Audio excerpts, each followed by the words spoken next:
One of the things that I want to talk about is WorkAxle's ability to do time tracking in a completely unique way, in a way that hasn't been done by any other provider in the WFM space.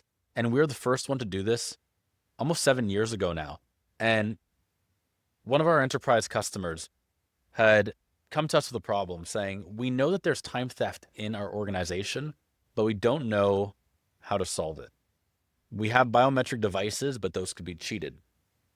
We've used geofencing, but that can also be cheated. People can be out in the parking lot. They could be within the same building, but on the wrong floor in the bathroom. And traditional systems where you're swiping a card or you're putting in a pin, people can just give each other their pins or cards. So a lot of time theft was occurring, but there's no solution in sight on how to solve this. Well, we came up with a solution with beacons. They're called dumb devices because all they do is they emit a signal. The benefit of that is that it costs very little to purchase. Cost of ownership is extremely low. And the maintenance on these last 3 to 5 years on battery. And you can replace the battery for $1 every 3 to 5 years, and it operates again. The benefit of a beacon is that it does micro-location tracking. With geofencing, you could cheat it. You could download a spoofer on your phone. For those of you who remember, Pokemon Go was a very, very fun game where everyone was going outside, and based off your phone's location, you'd be able to get different Pokemon, different items, different exclusive things.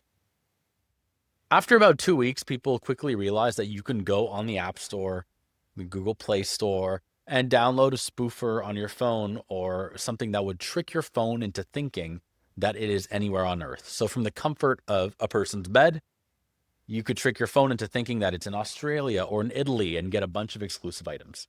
Now, when it comes to workforce management, how does this translate? Someone could be on their way to work 15 minutes late. They could miss work completely and be at home. And they could turn on the application that makes their phone believe that they're at work. They put in the coordinates, and then they can punch in and punch out. If one person figures this out, and most people do, the same way how it was figured out with Pokemon Go or any other tool, other people start doing it too.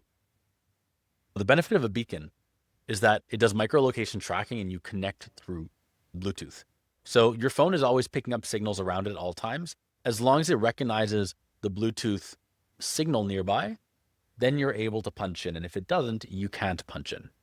The emission radius of a beacon is anywhere from 1 meter or 3 feet up to 100 meters or 300 feet. And the strength at which you decide this emits will dictate how long it lasts on battery. So 3 years if you're pumping it up to the maximum range, or 5 years if you're reducing it to the minimum range.